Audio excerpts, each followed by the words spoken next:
I think a good lesson in that process for me was, even if you are in business with people that do love you, that are your friends, whatever, like, you don't know what will happen in a business situation that can change with other parties being involved, other conversations that may be happening that you might not know about, and things that could change. If you sign a contract, make sure that the contract that you're signing that you saw 3 weeks ago, or even 2 weeks ago, or 2 days ago, is the exact same contract that you feel that you are signing at that point.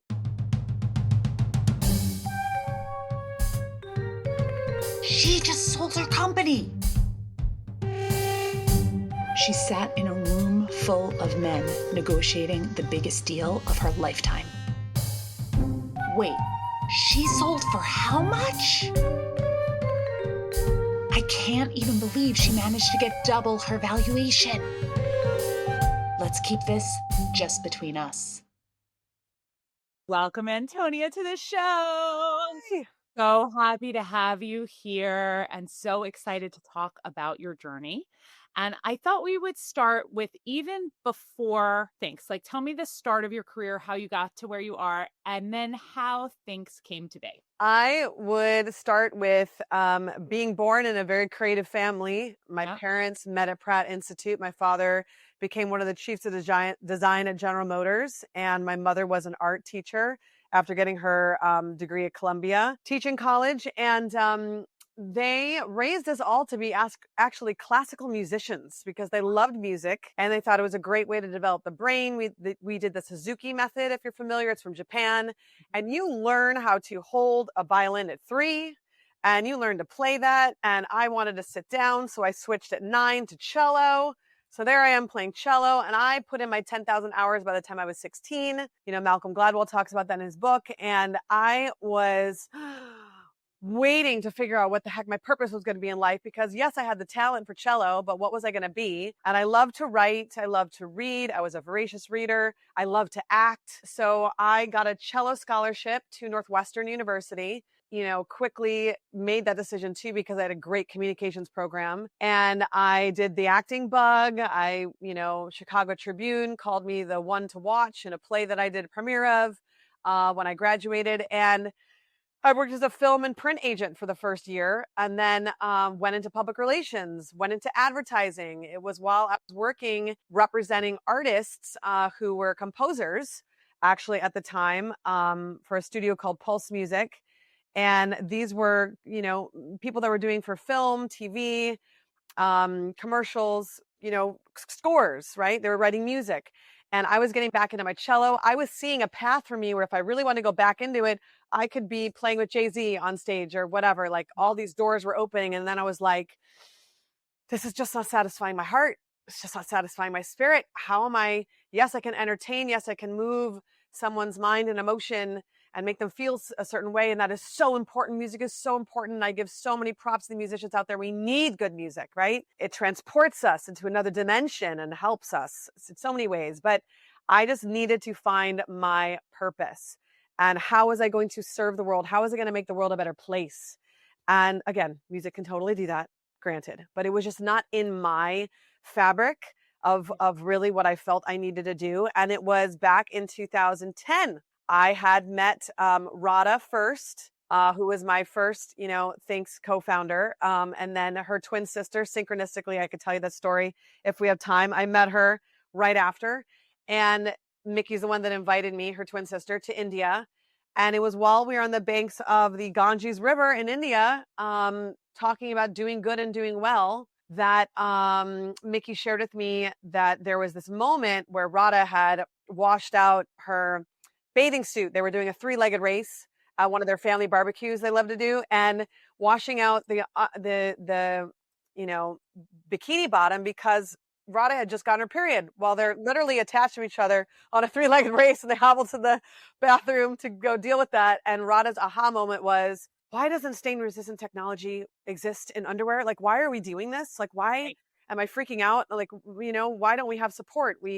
So that whole idea, like, we live in this high-tech world, but where's the technology for, our smarter underwear, right? So that was the seed. And then when we talked about it, the banks of the Ganges, we had been walking around, seeing very impoverished people, nice areas, impoverished areas. And at the time, of course, we had these issues ourselves of leaking and staining in our underwear. Right. And when we talked to any of our friends after we got back from the trip, like everyone has a story. My first story was I was 13 and I was with the running back of my football team. He was super cute. And I am on pajama day. Everyone wears pajamas to school. And I'm in my pink and white striped pajamas that are satin, little lace detail. And I'm feeling all cute. And then he says, Tony, I think you sat in some ketchup. And I'm mortified. Yeah. And I run to the bathroom and wash it out. And the next thing I'm soaking wet, and now I have to go back soaking wet. Right. So I was like, oh my God, yes, I know what it's like. And I want to prevent that type of situation for others. And so, yes, we have our problem. But then what's going on in the developing world, like where we were in India? Yep. And we went deep in the research after our trip to India. Like there is such a thing, called the girl effect. Nike was very into this then, which was, and I'm publicizing it and marketing around it, which was if girls are falling behind in school, which oftentimes can be traced back to their menstruation because they don't have the right supplies. They don't have the pads. They don't have the tampons. They don't even have the pads. They're using carpet. They're using, folded up cloth. Like it's ridiculous. And so they end up falling behind in school. They feel shamed about it. Their grades get worse, whatever it is. They drop out. And then if they drop out, the girl effect is that their community can no longer be on the track to prosperity, because the girl effect is if you keep her in school, she gives back to her community, she gives back to her family, everybody gets elevated, everybody does better. So we were like, how can we do something that is both a problem addressed here and a problem addressed there? At the time, the only model, funny enough, for what I would do later in my life, which is shoes, but the only model was Tom's shoes. And Tom's had this 1-for-1 where, okay, we're going to get you this awesome Alpargata shoe. That's cool. And you'll see the Tom's logo. And then people will know that shoe, you actually donated another pair to someone who doesn't even have shoes. Right. Because that's our model, 1-for-1. And we thought, you know what, we like that model, but we don't want to just give something away. We want to empower local entrepreneurs to make and sell the pads. Let's rise up some, business women in the community, and let's subsidize the cost so that people can still feel empowered. Like, yes, I'm able to take care of myself and do this. And so our first partner was AfroPads in Uganda. And we had this beautiful synergy of every pair of underwear, 7 washable, reusable cloth pads were made and distributed in this way at a subsidized cost. And we had, a very large vision for this. And it was at the heart of our brand, that story. It's what helped it spread. We became 100 most brilliant companies, right? In Entrepreneurial, like so many accolades came. We were on the cover story of Newsweek, Nike of the Menzies. We won Time Magazine, another one I have, Best Inventions, and we had a best-in-class product that was not only, by the way, stain resistant, which was the original idea, but I led the design of the product. And I was like, they gave me the idea for one technology to reach out to, company. And I reached out and I said, okay, let's make it also antimicrobial. Let's make it moisture wicking. Let's definitely make it leak proof where it needs to be. This is my father's DNA of the designer coming alive inside of me. And let's make it, stain resistant by making it black. That was the easiest part. Right. Totally. So no matter what the outside looked like, it would be that. So I think that gives me a really good vision of how the idea came to be, how the 3 of you came together, and how you managed to build a business, and a business that had impact across the globe. So here you are. Are you raising money to do this initially? How does it also, in the beginning, how does it start? Yeah. So in the beginning, we all committed time. We signed an agreement, the 3 of us, which was very simple. And we said, you know what, 10 hours a week, we're going to work on this. And I was working, with this recording studio. Mickey had her restaurant called Slice at the time. Yep. And Rada was working on empowering kids to eat their vegetables through Super Sprouts, which was puppetry and animation. It was very cool. And everyone was busy. But I was so inspired by their projects and what they were doing, and the fact that we were going to make this new thing together, that we committed the time. And I am the one that, after working on this, it was 2010, 2011, I saw all this fabric, being delivered to my studio, the recording studio I was working. So did the owner of the studio. And I'm having these calls to China, which is where we first got it made. It's now and has since been made in Sri Lanka with one of our main partners. But it was clear like a decision needed to be made. And so the owner of the studio said, look, Antonia, I can tell this is a dream of yours. You care about this. And you're clearly having lots of phone calls about this. So let's figure this out. I think you should just do it. Just do it. And I really had to take the leap. And my husband at the time, he said, you know that movie Failure to Start? I think it's with Jennifer Aniston. He's like, Failure to Launch. Yeah. Failure to Launch. Yeah. You don't want to be like that. Like, let's just launch. You got this. Like, right, let's just do it. And so we thought Kickstarter would be a good way. And so for 9 months, I worked without a salary, just living on my savings and whatever, and worked on the Kickstarter. I edited it, put the images together. It's very like when I look back at it now, it's like, very, what is it? Like a photo album of photos coming together. And yes, we had digital aspects and animation and live action parts that where the founders were talking to camera and all of that. But it did tell the story well of what we were trying to do and create, the impact here and in the developing world. And it really got people to pay attention. And so, we also won Tribeca Disruptive Innovation Award that year. Like right when the Kickstarter hit, it's like all of a sudden, all these awards, all this attention, and we realized, wow, we've created something that people are caring about.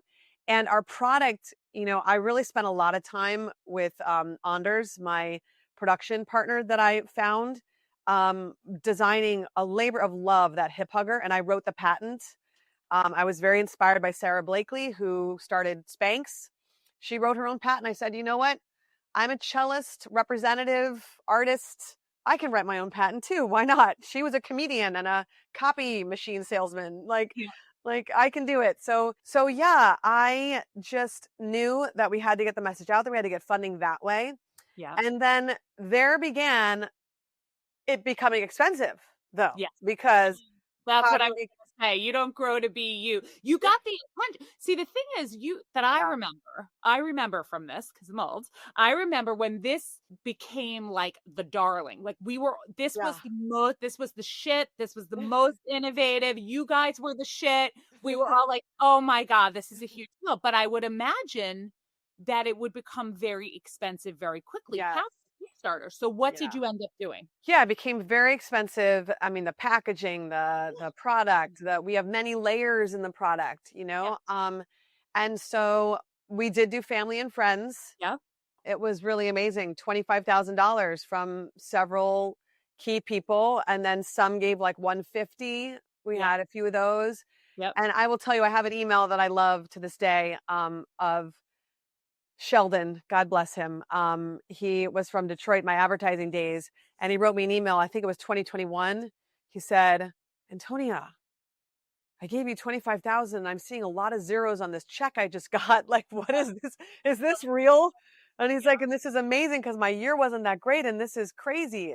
I mean, it's like $1 million, And I was like, yeah, that's what can happen to 25,000 when you get in early on a good idea. So yeah, family and friends in the beginning. And then we did 2 laborious, intense rounds of due diligence. And I really had to get in there and set up the folders. I was the one that was setting up the folders, making sure the documentation. Okay. Oh, they need product testing. Oh, they need to make sure it's fire resistant. Oh, they need to make sure this, test is verified. And so all of that red tape, like, had to do a lot for a company in the UK. Yeah. And we got 9 months into it, and Mickey and I, we talked about it, and she very much felt that the deal was not right for us. They weren't going to budge on certain things. They wanted more, da, da, da, da. So for whatever reason, many reasons, we chose not to go with them. And we flew out to London. They flew us out. We met everybody. It would have been a great partner to help us produce the goods also, and a great reputation, strong company. I mean, we would have been one of many brands they had. And I really wanted this to go through. Like, I was not somebody at this point that had other things going on. I was really focused on Thinx. So there continued my threadbare, existence as I'm trying. And I it was really, really tough. And it was really tough for us co-founders to deal with that, you know, because I wanted to go through, they wanted to wait. So there began another process of another 9 months. And it's funny, it was an email that was sent to us from a company who's now our main producer and was our first, they became our first strategic investor. They're in Sri Lanka, MAS. And they wrote an email to all three of us, and it was, hi, we produce, you know, pretty much the majority of the goods for Victoria's Secret and Lululemon and Nike. And we have this incontinence technology that we developed in our lab. And we think we've studied everybody in this period underwear space. And we think that you guys are the best. And we want to know if you'd be interested in maybe we launch our technology under your brand and we could work something out. And Mickey, she was like, what is this email? Blah, blah, blah. And I'm like, no, this is something. And so we got that, you know, set up and had proceeded to then have 9 months. It's funny. It's like creating a baby. It's like that's how long it took. They're all 9 months. I know, they're all 9 months. Or the 9 months and this. Yes. Email. I don't know if people are listening for audio, but when an email comes in, Antonia fake types the email. It's like exactly. I'm fake typing with my fingers. In comes the email. and then it was due diligence again, flying out to Sri Lanka, meeting a whole team. That's a company of like 65,000 people. And who are we plugging in with, and who are we going to have on our side, and who's going to collaborate, and I know how much control, and like, what's it going to look like? And so finally at the beginning of 2000, oh God, I want to say it was 2015 that we really fully inked the deal with them. Yeah. And it gave us a runway that we needed. It gave us the ability to make goods at very good terms where we didn't have to pay for them right away. Yep. And also like a greatly, you know, reduced cost that we would find, of course, elsewhere, and a preeminent, you know, manufacturing partner, like Nike's number one supplier really at the time. And so we were so happy to have that secure. And then it was just about, okay, marketing, and Mickey was brilliant at this, you know, and the whole team that was there. I had hired Veronica Del Rosario from my Boston Mass Challenge days. She was like the coordinator creative there, and I just saw her just shine, and she was brilliant. And I brought her in. She was like our first hire. Our second hire was Matt Michelson, who now has a company of his own, a cat food company of his own. I forget the name of Smalls, I think it's called. Okay. You guys should check that out. Fresh cat food. And that was her dear friend. And I also saw him to be brilliant. So we brought him in as our second hire. And then Veronica was going to some like art school, I think. And I'm forgetting what it was, maybe through the Fashion Institute, something. She was taking some marketing classes. She was doing really great work there. Met a whole team of like artists, visual artists that then became our superstars. That if anybody in New York saw that incredible campaign through the subways, which, you know, it got a lot of press because everybody says no PR is bad PR is not bad PR. Like actually, if you get something written about you, like, yeah, exactly.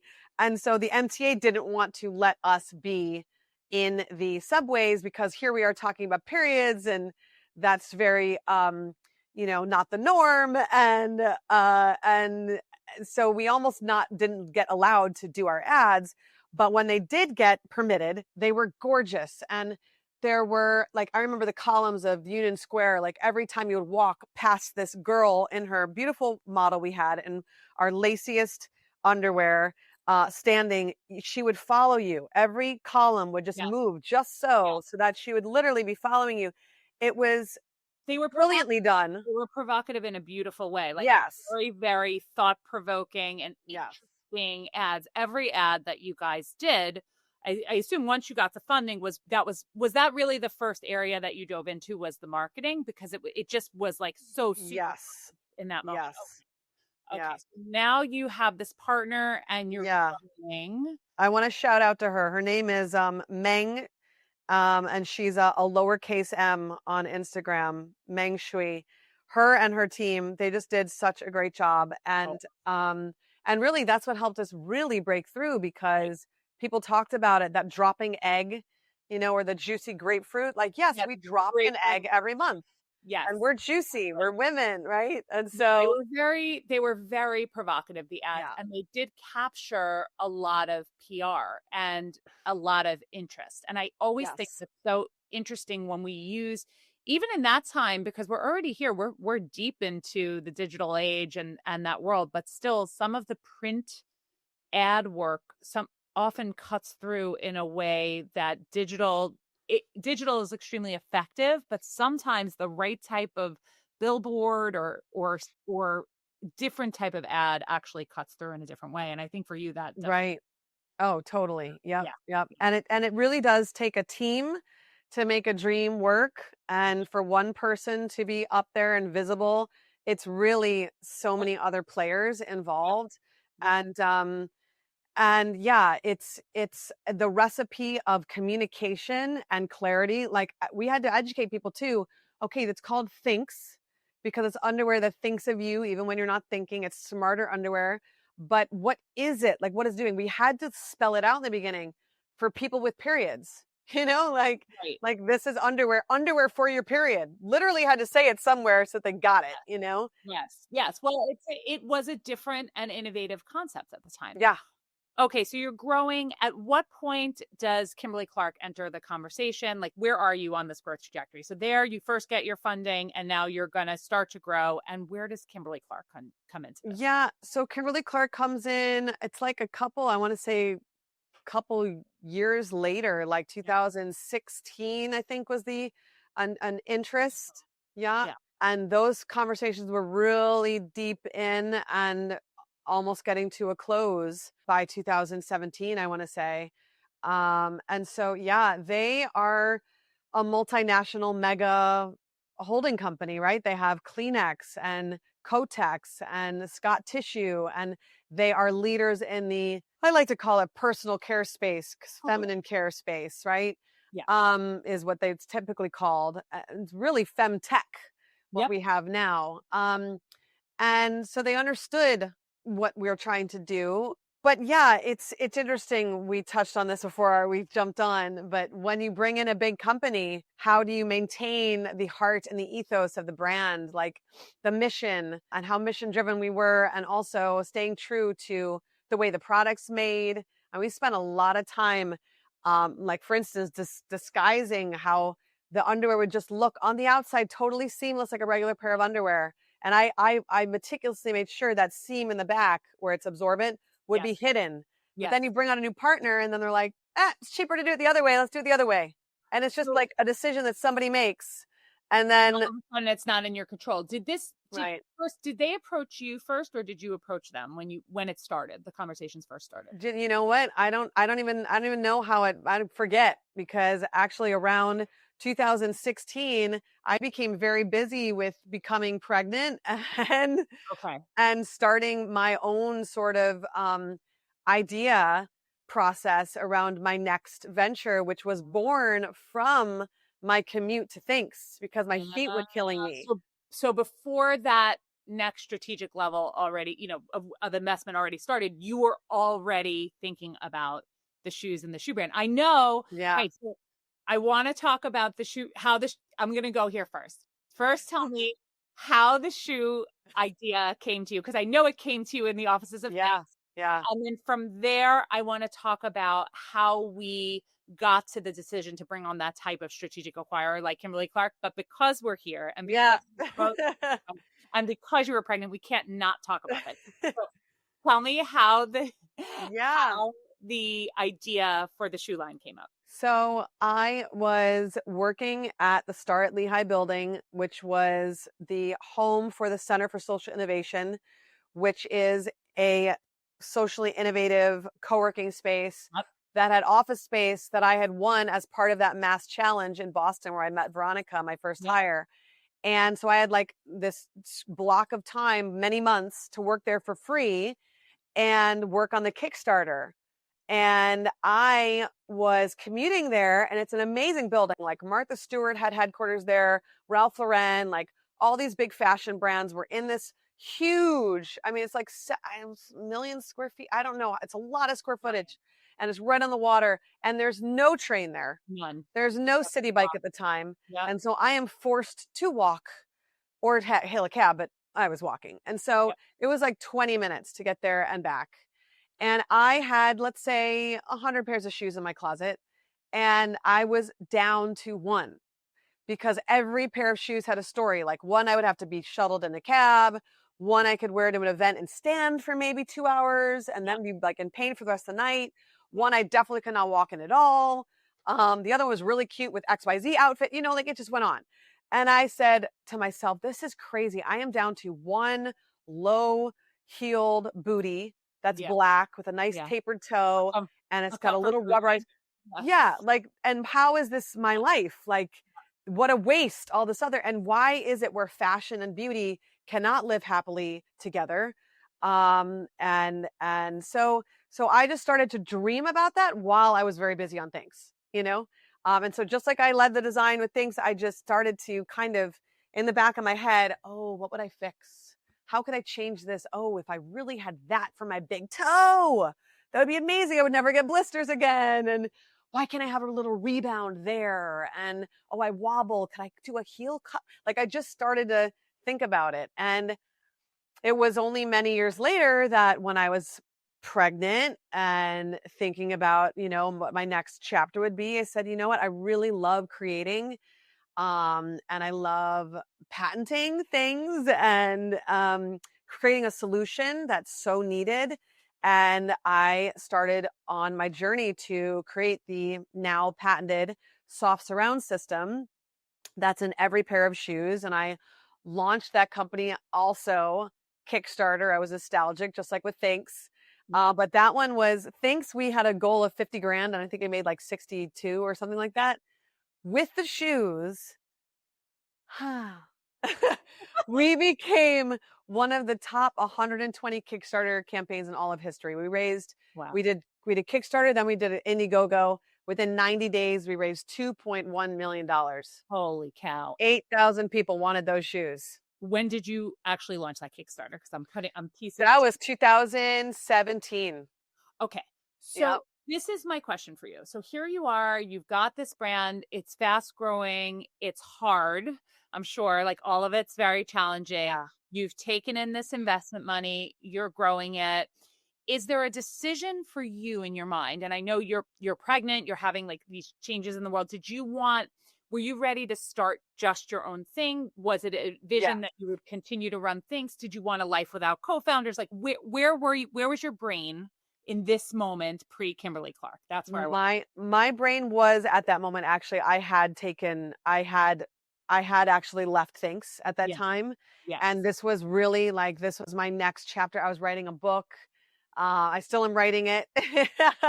It's a journey when you have 3 kids, which I have now. Yeah. I did make the decision, yes, to focus on this.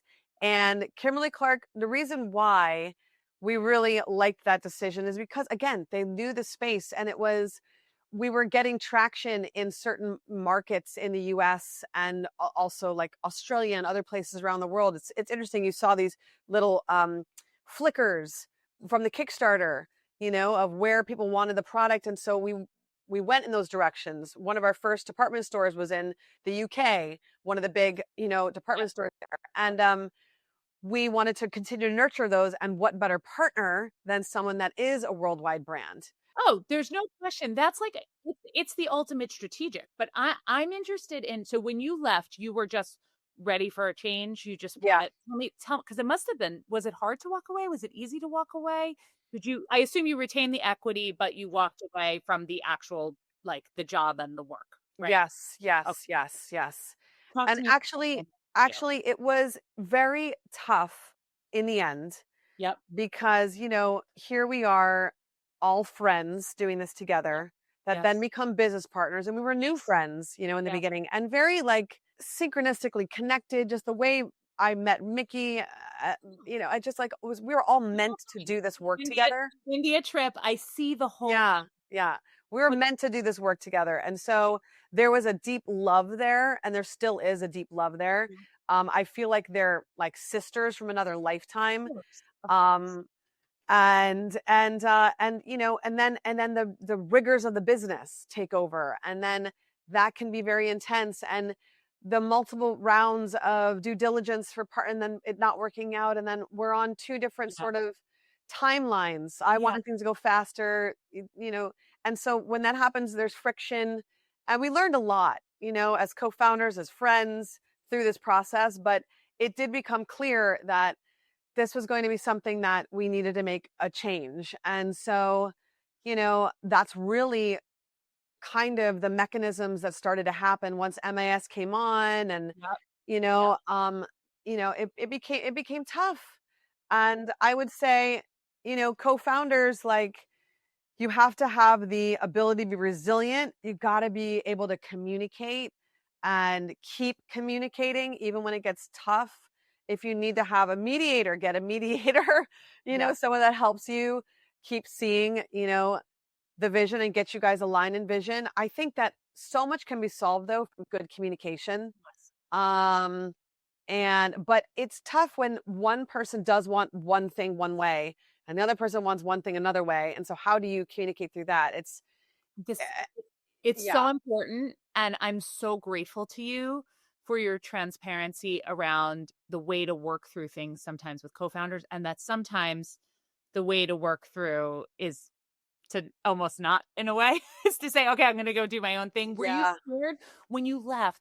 Were you worried about the future equity for you or value, or did you know that it would end up working out in some capacity, or were you prepared to leave it all behind? Like what was in your brain? No, so it was an interesting scenario. I knew that what we were building was going to continue to grow. I just had that intuitive knowing, and just the partners that we had, you know, and the way the community was responding, that all felt very good to me.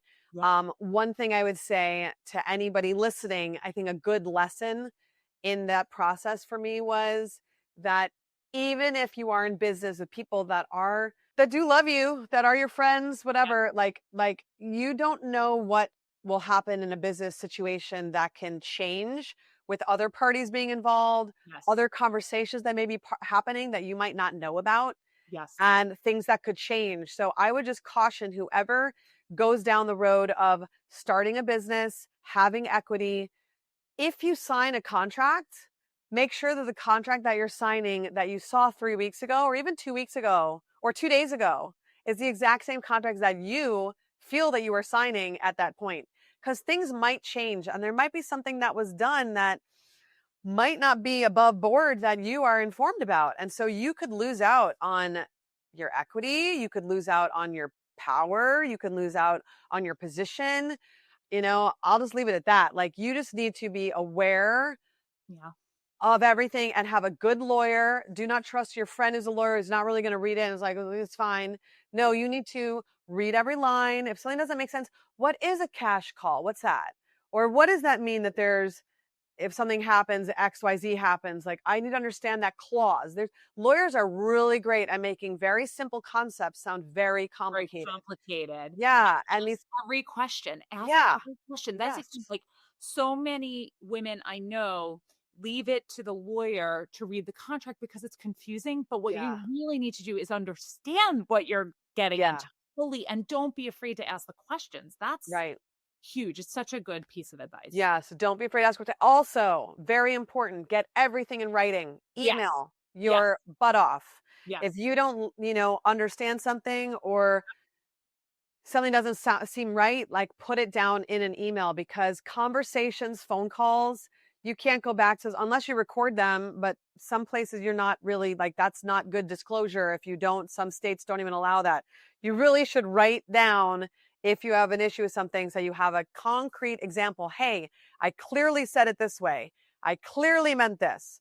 I clearly, because then, God forbid, if you have to go a route of, hey, half my equity was stolen, let's just say, Yep. well, then prove it. And where's your email chain? And what lawyer can then take that and litigate and then get your fair shares back, right? So I'm just saying it's very cautionary when you build something of great value to really protect yourself. And that is, I'm not going to go into full detail, but like there's some of those learnings I did have. And also bringing on partners that are going to help drive the equity value up is obviously great. You just want to make sure that your equity, yes, is protected for the long haul for every exit, you know. And there for us, there have been a few opportunities of exit where the valuation kept going up, and that's the other thing too, that it's so funny, the founder journey, right? You can be so, you know, wealthy on paper or in equity, but literally have nothing in your bank account because everything is tied up in what's owed to you. Yep. Or what you own over here of this great idea that you're part of or that you helped create. And then until some event happens, you're still living a lifestyle or, you know, needing to do things that you feel, man, I'm beyond this. Like, why is this happening? You know? But until that exit or that moment or that trigger of enough people wanting to, you know, like your cap table can get a lot of people on it. And some people are like, okay, I held this investment for 5 years. Is there an opportunity? Is there someone else that wants to come on? What's the valuation? You know, like if there are enough people, enough shareholders that want that, you can move the needle in that direction to it happening. You know, founders don't necessarily think that. I see so many young founders that this is their first rodeo when they start a new business. And they're like, oh, I love that guy. Yeah, let's give him 1%. Okay, yeah, and then they're going to do the website for us. Let's give them 1%. And I'm like, they're 1%, which could be, right. And then you've got all these voices on the cap table making it really confusing. Yeah. And more people to get signatures from and more people that need to be involved. And I'm just like, don't do that to yourself, you know? Absolutely But right. these are not things you learn. You don't. You learn it. You only learn when you're doing it. So, okay. So you leave. Yeah. Then they take on first a minority investment from Kimberly-Clark. And you're not, at this point, are you not involved in it at all? Do they have to come to you to sign off? Do they? Yeah. I always stayed active with the CEO. Okay. And always stayed in touch that way. Okay. And then, I was kind of like working on my second chapter. You were building up your next thing because to me, what I hear in your story that's so fantastic is you build this thing that you think, you know, is going somewhere and growing somewhere, right? It's substantial. It's big. There may have been a lot of mistakes with all kinds of things, but like it's a good company. You no longer want to be in the co-founder scenario, even though it was, you know, they're sisters, it's great, etc. You want to do your own thing. You're building that up while you're awaiting this eventual exit from Thinx. Yep. Okay. Yep. And then the eventual exit comes, and it's a great deal. I mean, Kimberly-Clark is a strategic acquirer that people dream of, right? It makes total sense for Thinx. Yeah. Okay. And it happens, and it's a cash deal, and at least the start, and you're able to have this exit that you wanted. At that moment, when the full exit happens, even though it wasn't probably exactly how you had envisioned it, I know they took in a minority stake first, and then, you know, started screwing with it. Like you said, that amazing example about how you were so thoughtful about the panty line, and then come in and, like, you know, whether it's prioritizing profit or whatever it is that they did, they don't care in the same way you care. Right. So then they do this final buyout. And how do you feel at this point? And I think to this day, I think they are maybe majority shareholders. Majority. They didn't buy the whole thing, but but MAS is still, you know, an owner. Yep. Yep. They bought out your portion. Yes. And I mean, it's bittersweet, right? Yes. Because I am so close to the brand. Yeah. It is my first baby. It's my first big creation, co-creation with my two co-founders. And when I see my child forth into the world and it changing in ways that I didn't expect or plan, or seeing opportunities it kills me on the opportunities. Yes. I have still about 5 more patents in my head that I'm like, oh my God, if they could bring these to market, like they would continue to dominate with innovation. Yeah. And I'm actually in touch with the team right now at Kimberly Clark on some of this. And because it's so much bureaucracy, Yeah. and so many people, and now there's this other person that has this role and they're the ones making the decision, and then I don't know yet that person, but I know it's like things just don't happen. And so what used to be very nimble, very, yeah, let's do this, let's make a reusable tampon applicator, we're going to call it Rita, and we're going to patent that, and we're going to make it, we're going to bring it to market. I mean, that is one example. Great idea. It needs to be done on mass scale, and the fact they haven't picked that back up again and we had the patent for it, it blows my mind. And I want a reusable tampon applicator that I can just fit in my bag and like not cause plastic waste. That's a huge, huge passion piece of the business that we had for it to be sustainable. All of this underwear is washable and reusable. Every single woman discards 17,000 pads or tampons over the course of their life. Like, we want to address the plastic problem too. So there's so many ideas like that, but you're dealing with a company now that is so used to the disposable space that they're like, wait, why eat up our business with that? Right. Gwen Whiting talks about this a lot. She sold the laundress to Unilever and then had a massive recall because they cut and changed a few ingredients and did different things like that. It must feel very difficult to have this thing that was so clearly purpose and mission motivated now handled by a large conglomerate where even to cut through, like, think about how brilliant that idea is, and even to cut through to get through, you're literally giving it to them. Like, here, do this. They can't execute on it. It's got to be very, very, very challenging. Yes, it actually is. Yeah. I journal about it. Yeah. I still care. I mean, I guess I'll ask it to you in a non-leading way. Was it worth it for you? Was the whole thing worth it? Yes, in many ways, yes. And I'm still here to continue to grow and learn and evolve. And that's definitely been a huge part of my growth and my journey. It's an amazing thing to create something and see it have that kind of impact. And in really, when you think about it, a short amount of time. Right. Like, it wasn't a 10-year journey. It was like, of 5 years, right? Of like 7, if you add the other exit, actually really, okay, longer, but still, the chunk of it, right? Yeah. I'm glad I did it. It was definitely, a learning curve of a process though. If I had gone to business school, if I had, learned some of these really complex investment vehicles and terms that could have served me better.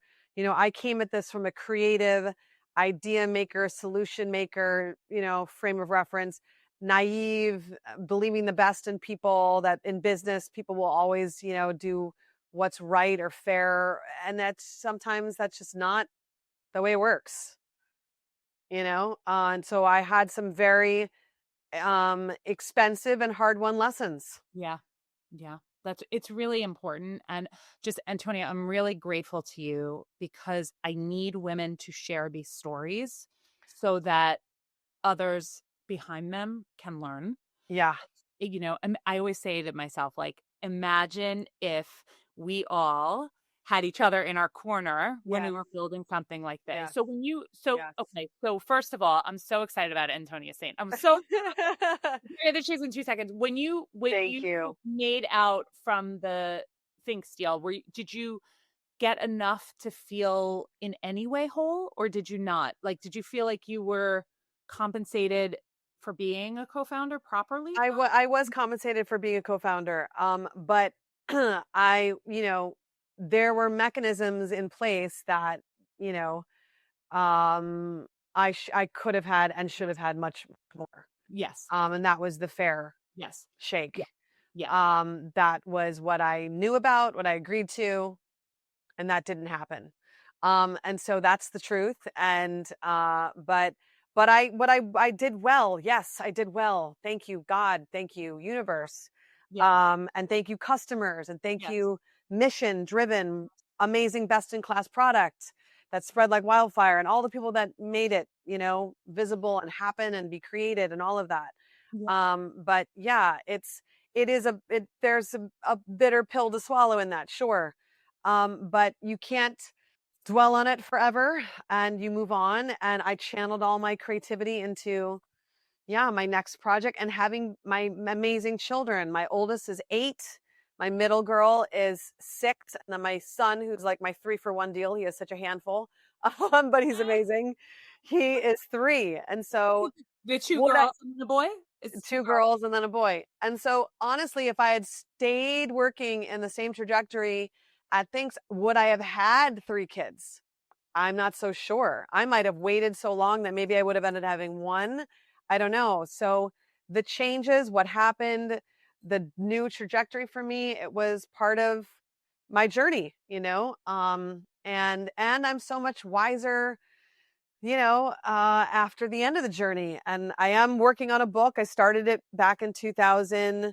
When did I really start writing it? Maybe it was 2016. And I've got the chapters, I've got it coming together. I'm writing now what's happening now. And the whole entrepreneurial journey for a woman, and just being a woman on the planet right now. I've always been inspired by autobiographies, always.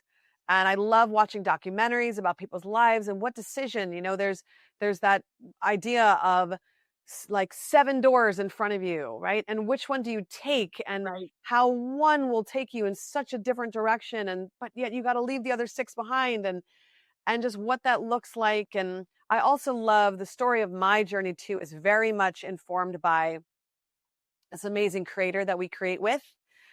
So many steps along the way, I've had like winks from the universe, where it's like, keep going, kid. I know you can't see it yet, but just keep going. Don't quit. And I want to impart some of that too, because I find that that's, for some people, it is a skill to develop to increase your intuition, I guess you could say. And once you really work on that skill and start paying attention to things, and don't think of things necessarily all the time as just coincidences. Like maybe that is something that you're supposed to pay attention to, and in my life, it certainly was. And so I love telling that story too, because it's like a faithful story where, wow, we are not alone. And something up there is listening and co-creating with us, and people come sometimes at the right time, at the exact moment you need them. Like, I'll just give you one quick example. My co-founders are very, for Thinx, creative people, collaborative people. They get very excited about people. And I remember this was when I did not have a production partner to make the Thinx underwear. And it was on me, because I'm like leading the design, all this. And they had gone to Burning Man, and they met a set of identical twin sisters. So here we got identical twin sisters over here with me. And then we got another set of identical twin sisters. And I'm like, oh my God. It's going to be a good documentary. I'm just letting you know. Yeah, right. I'm like, oh my God, what is now happening? And they're like, listen, these identical twin sisters, we could do it together. And they've got production partners. They have a clothing line, And like, let's just bring them on. We'll give them X, They'll handle it all. We'll send it to China. And so I'm like, oh my God, China. And this is all moving so fast. And now I got to send them all the stuff. And then they want them to be on. And now they're going to be my new co-founders. And I've got 2 sets of twins. I'm like, I can barely handle 1 set. Too much. And so, birth to twins, by the way, it would have been a size. Oh my God. And so literally, I am on my way I became a Kundalini yoga teacher back in 2008. Yeah. And I went to this Kundalini yoga festival out of New Mexico. So I'm on a connecting flight. I stop in Texas or something. I forget. I feel like it was Texas. And I'm on my way up to New Mexico. And on that flight is when I get these flurry of messages, right? Like on my connecting flight. And I'm like, oh, and I literally get on the airplane, and I'm in this cloud. And I'm like, China, production. What am I going to do? And I go down and I'm towards the back of the plane, and I have I think I have the window seat. And there's this handsome man who's like maybe a mix of cultures, I could tell, tall, sitting in the middle seat. And I'm like, hi, I think I'm in the window. So he gets up, lets me get in, and I like settle in, and he can tell, like, I don't know, something. I'm like, got something on my mind. I'm like, listen, man, I just had this crazy text, or I don't even know. I just started to talk to him. And would you believe it if I told you that he's half Chinese, half American, does consultancy for brands and makes products for a living, and totally could help us make our first underwear. And in fact, does make our first underwear and becomes Oh an my equity God. partner of ours. Oh, Antonia, that's amazing. And I have no doubt that your intuition and your learnings from the universe will guide you forward to do the most amazing things. I'm so grateful for you coming on today. That is the best story to end with. It is totally magical. Oh And my I God. appreciate you so much. Thank you. Yes. And everybody can check out my new journey. This is what I've tackled. My new Antonia St. New York shoes, named after my grandmother and my great grandmother, Antonia and Santa Casessa, but it's also my middle and first name. And if it wasn't for them leaving Italy to become entrepreneurs here, I never would have been able to start my own entrepreneurial journey. But everything has the soft surround system inside. Your toes are cushioned, the back of the heel, everything underfoot. And then also it keeps up with the rigors of wear. So ballistic nylon wrapped heels, no more nicks.